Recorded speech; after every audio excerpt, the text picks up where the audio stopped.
Hi everybody, it's Lauren. Welcome back. I have been on something of an unplanned hiatus lately because last weekend I was super busy and I've been in the swing of all of my midterms for the semester, so that has been crazy hard and time consuming. I was going to film a video this weekend, but it was Easter, so instead I spent time with my family.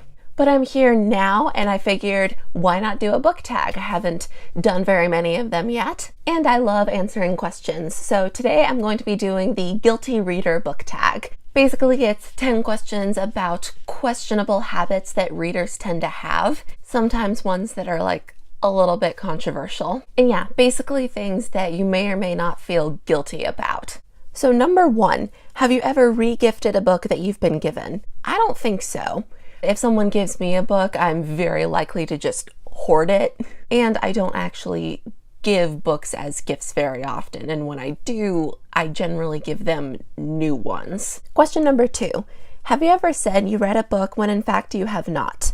I feel very called out about my required reading for high school. Okay, I loved my AP Lit class in high school. It was awesome. It's basically an hour and a half every other day where I got to just talk with people about books. I mean, obviously there was writing too, but I like writing, so that wasn't exactly a hardship. The only book for that class that I actually straight up did not read was Death of a Salesman because it just sounded really boring. And I've never actually claimed to have read it. However, I DNF'd most of the books that we had to read.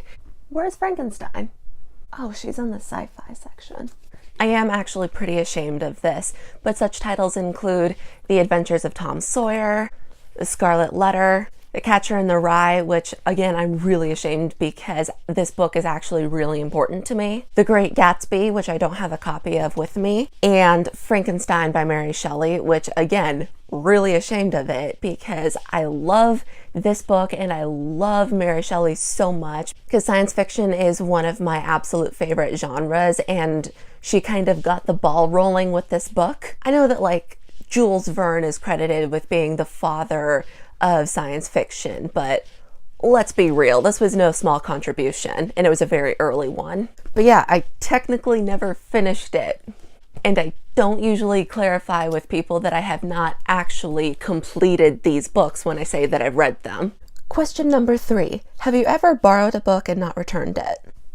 Yes. But that was elementary school, I promise. I have not done it recently. I have had a lot of overdue fees from the public library when I was in middle school, but I did return all the books. In 5th grade, I did abscond with my teacher's copy of The Lion, the Witch, and the Wardrobe. This is the copy. I still have it. But yeah, I borrowed it from him and forgot to return it. It really didn't help that he had like retired the year after I had him, so it makes it kind of difficult to give it back. I'm not proud of it, but I have not done this in well over a decade. Question number 4. Have you ever read a book series out of order? We gonna just keep coming back to the Chronicles of Narnia in this video. Like a lot of people, I read The Lion, the Witch, and the Wardrobe first, which is book 2, and then The Magician's Nephew afterwards, which is book 1. I feel like I'm one of the few people who really likes The Magician's Nephew. I love this one. And after that, I read Prince Caspian, which is book 4, Voyage of the Dawn Treader, which is book 5, and then I accidentally DNF'd book 3, The Horse and His Boy. So I've read a lot of the Chronicles of Narnia, but I've never actually finished it. I need to go back to The Horse and His Boy and then probably read Prince Caspian again and so forth. Also, and I blame the publishers for this one, I read Fire before I read Graceling. This is book 2, this is book 1. And I totally did buy this book because the cover was so pretty. As you can see here, there are no numbers on the spines. Yes, there's tape on Fire. That just means that I've read it a lot, okay? This one didn't have much in the way of repercussions for reading them out of order because each book is a very independent story that kind of connect to each other. Like, they do connect to each other, but it's not one big cohesive story, if that makes sense. It's more episodic. And each book has a different protagonist. 100% recommend the series, by the way. It's wonderful. So yeah, minimal repercussions, but in reading Fire before reading Graceling, there were a lot of points when I felt like I was missing out on some kind of inside joke. Like certain things wouldn't quite connect, which after I read Graceling suddenly made a lot of sense.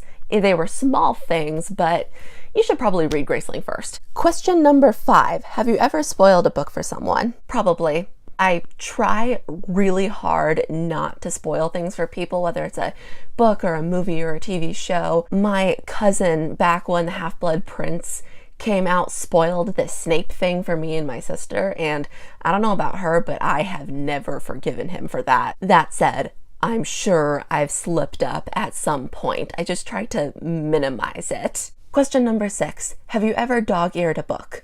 Again, this is something I did a long time ago. I haven't done this in years, but I did when I was like young and my brain was still cookie dough. I am a big supporter of bookmarks. Love the bookmarks, always with the bookmarks, also sticky notes. I think there's kind of a trend these days with reading where it's now okay to dog-ear your books and write in your books, like it's a taboo that's kind of breaking, which, like, if you're going to, fine. If it helps your reading, then more power to you. But I do not do either of these things because when I inevitably reread it, the little crease where the pages were folded and of course the writing in the margins are super distracting, and I don't want to be singing that while I'm trying to read. Have you ever told anyone that you don't own a book that you do? No. If I'm ashamed of a book that I own, then I generally don't bring it up. So then there's just never a time when I have to admit to something I don't want to. I mean, shame? What shame? I'm not ashamed of my books. Okay, but seriously, I am not ashamed of the books behind me. I haven't read them all, but I am not ashamed of them. The ones I am ashamed of are not in the shot. Have you ever told someone you haven't read a book, but you have? Again, no. Question number 9. Have you ever skipped a chapter or section of a book before? There was a brief period of time when I'd flip a bunch of pages forward and just read one random sentence in a later page. I don't remember why I did that, but I remember mentioning this to my friends, and I was about to read Battle of the Labyrinth and they were like, don't do that. Which, if you've read Battle of the Labyrinth, you probably know why. Other than that, I don't skip whole chapters. I'll accidentally skip like a section because I zone out really easily, so sometimes I'll accidentally lose track of where I am and my eyes will like still be following the words on the page, but then suddenly I zone back in and I realize 3 pages have gone by and I have no idea what I just read. So does that count? Have you ever badmouthed a book that you actually liked?